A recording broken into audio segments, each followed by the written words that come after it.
Burning Man is very difficult to describe.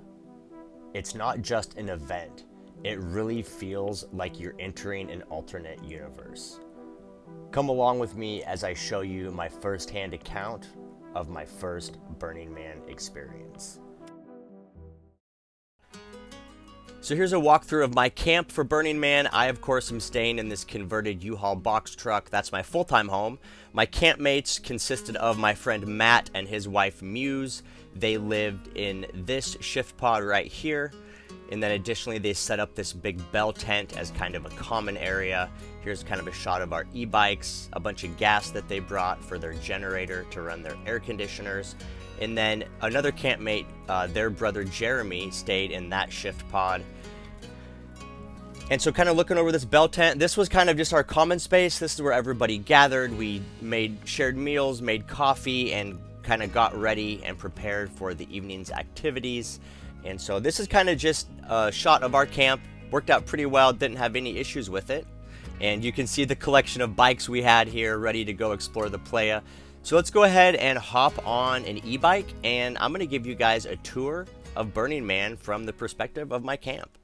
So the first thing that really caught my attention at Burning Man is just the massive scale of everything, how large this place is. So Burning Man has streets and campsites that are all laid out kind of like a large clock, which makes navigating Black Rock City a really simple task. So just for perspective, we were camped out on 815 and H. Every cross street has a sign just like this one right here to help you figure out where you're at and where you want to go. The city has three really easy to navigate main streets at 3 o'clock, 6 o'clock, and 9 o'clock. So whenever we wanted to go out and explore the city, we would just ride up from 8:15 to 9 o'clock, hang a right, and that would take us straight out to the main activities. From looking at this map, you can see that the distance from edge to edge of Black Rock City is 1.9 miles. The speed limit on a bike is 5 miles an hour. So the estimation is if you're riding a bike from end to end, it would take you 19 minutes. And if you're walking on foot, it would be a 38-minute walk. So you can clearly see that if you really want to explore Black Rock City properly and have a good time and not exhaust yourself, it really is critical that you have some type of bicycle. And I was super happy to have my e-bike.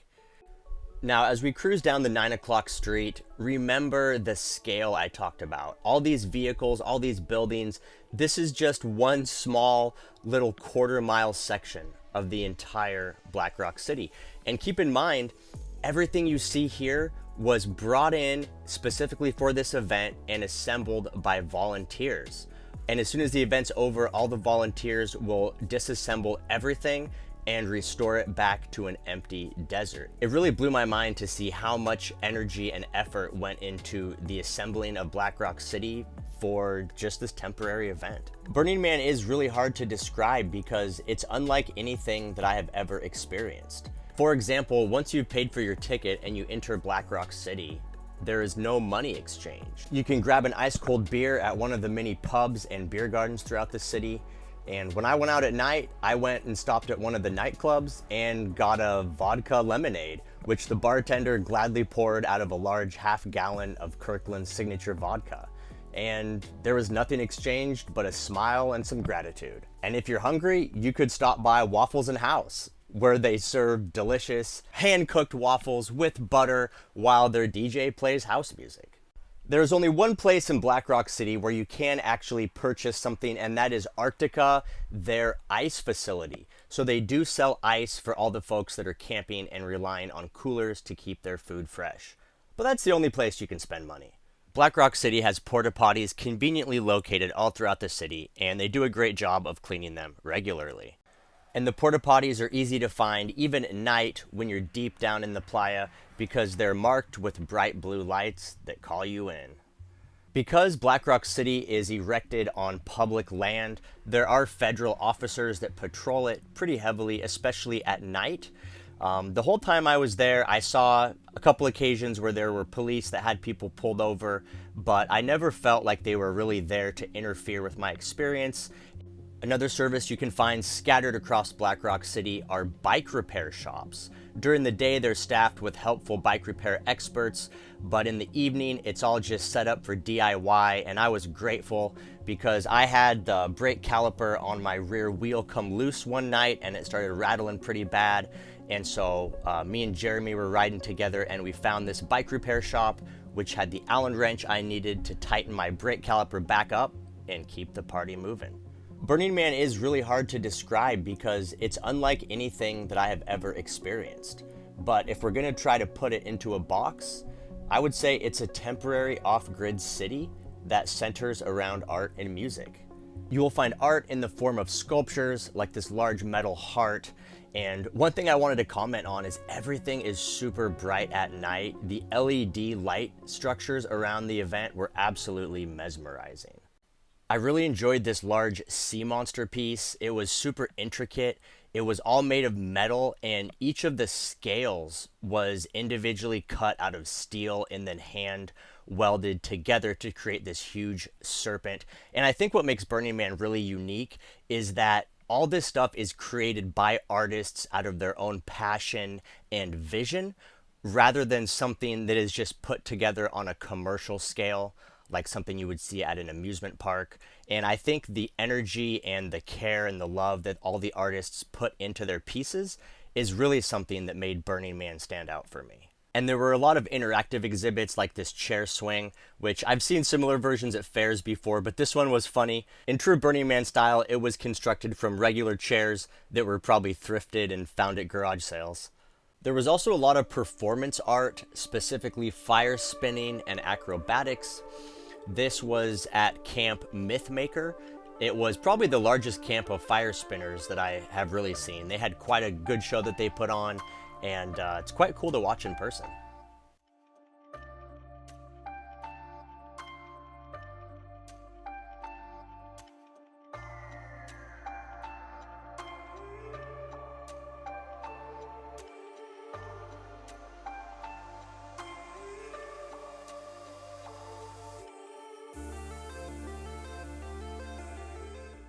Another thing unique to Burning Man was that they had an airborne pyro laser light show, which was the first ever FAA approved laser, light, and fireworks show from an aircraft. And there was more music than you could ever imagine. There were various large outdoor stages with live musicians in bands, and then also some pretty elaborate stage designs with flames that shot up and live DJ performances. And my favorite feature, which is absolutely unique to Burning Man, is what's called art cars. And these are basically large vehicles like school buses that have stages and artwork built on top of them. And these art cars drive around the desert at 5 miles an hour. Usually they're packed with people dancing. This is a little early in the night, so this art car is just getting started. You can see it's a 35-foot school bus with a Golden Gate Bridge design on top. There's a couple DJs in the middle, and these things are just cool to watch driving around the playa with their bright lights and loud music. And here was another one which is super cool. It was designed to look like an airplane. And what's cool about these art cars is they just cruise around the desert. You can hop in and off as they make stops at different locations and kind of just choose your own journey.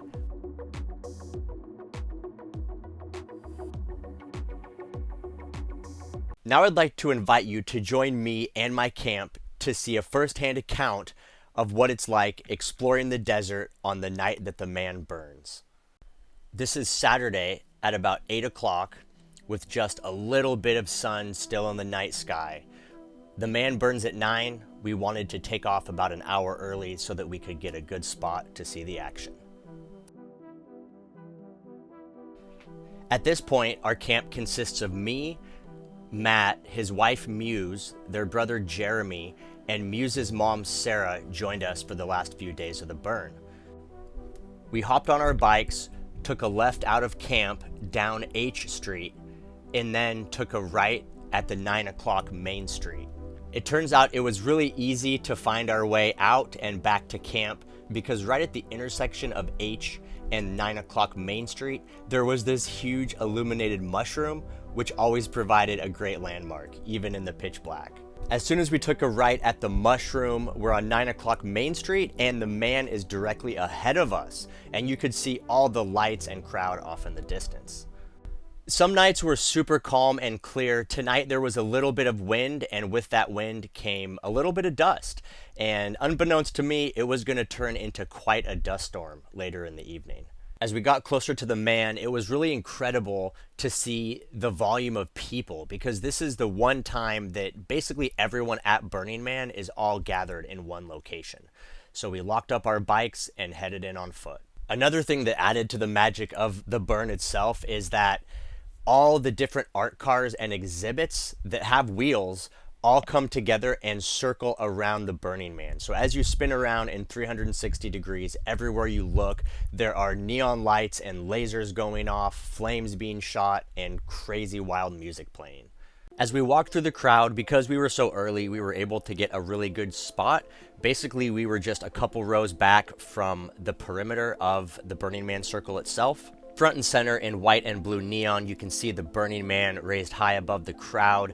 Now, for I think about the first half hour before they actually set the man on fire, there are fire spinners encircling the Burning Man. Now, get this. This little group you see in front of me, there was about maybe 10 or 15 individual fire spinners, and there's 24 of these groups of, say, 15 fire spinners encircling the Burning Man. That is a huge amount of fire spinners, and the performance they put on was really good. As 9 o'clock rolled around, they commenced the burning of the man. They started out with a huge firework display, followed by a series of charges that seemed to explode from the wooden structure and really ignite the fire at the base of the man. It was quite the sight to see. The firework display was definitely one of the most impressive that I have experienced. Just the sheer volume of fireworks going off and all the different colors and shapes, it was really impressive. As the fire at the base of the man continued to grow, it slowly worked itself up and eventually caught the entire man on fire. The fireworks continued pounding the sky, and the flames got really, really intense. Even though we were sitting quite a ways back from the man himself, you could still feel the intense heat radiating onto your forehead, and you could hear gasps from the crowd as the flames grew larger and different pieces of the wood structure caught on fire. It was really, really a cool experience. As the man collapsed, a huge rush of embers were sent high up into the sky, and you could just look above your head and see all these embers falling down to the ground. It was super surreal, and there were even some really big pieces that fell that some of the folks in the crowd had to actually kind of dodge to avoid getting burned by. Just look at that fire. So the burn was complete, the crowd was starting to disperse, and we were just beginning our evening. So we went ahead and walked back to our bikes and decided to go out and explore the playa for what was probably the most eventful night of the whole event.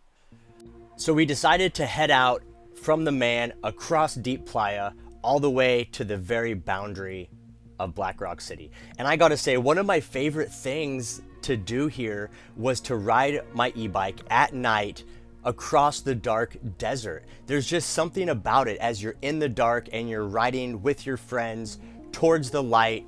It really kind of brought me back to those childhood days of when you're just out exploring with friends and you really don't know where you're going or what you're getting yourself into. And that was kind of a reoccurring theme throughout Burning Man, was you never knew what was gonna happen or what you were gonna stumble upon. At this point, the wind was really starting to pick up and it was getting a little bit dusty. As we emerged from the darkness, the first structure we came to was this, what looked like some kind of an LED tent. So we decided to roll up on it and see what was going on. As we got closer, I could see that the colors were changing and there were different patterns kind of emerging within the lighted display, but I wasn't quite sure exactly how it worked, so we all parked our bikes and hopped out and took a closer look.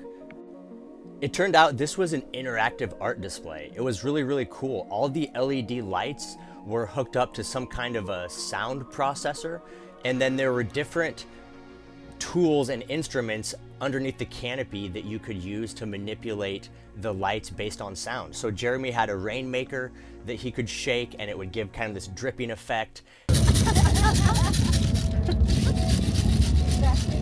And then there was also this little wheel you could turn that would modify the lights. It was a super cool experience. Combo.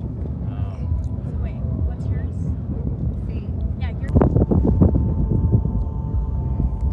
At this point, the wind and dust was really kicking up, so we decided to move on to this next exhibit, which was pretty fitting. It was like this eerie tree that was illuminated. It just really made sense. And take a look at my face, absolutely coated in dust. But we didn't let that bring down the vibe. We moved on to the furthest event out in the desert, right at the edge of the exhibit. They had this huge eyeball stage, which was super, super tall. I was pretty impressed by how large it was. It was playing cool music, and so we danced around in the dust and just had a good time. And I think one thing to keep in mind is even though it was windy and dusty and a little bit crazy outside, you know, it was all just part of the experience, and we were really just enjoying ourselves and making the best out of everything, and I wouldn't have had it any other way. And here's one last thing I wanted to share. As we were heading back, we found this little square in the middle of the desert. Look around, there's nothing even close to it, and there were like 10 people inside just hanging out talking, and they were playing Twister in the middle of the desert. It's insane. It's mind-boggling. Like, where else would you ever have this type of experience? And so that's really what I wanted to share with you guys today through this video, is just that at Burning Man, you will have experiences that you have not found anywhere else in your lifetime. I absolutely promise you. And so if you're even considering going to Burning Man, I would definitely recommend it just to sightsee and experience the awesomeness, the impressive lights and fire and music, and the cool encounters with weird people that you're gonna have. It was a really good time. I thoroughly enjoyed myself, and I will absolutely be going next year. And hopefully, I will see some of you guys there.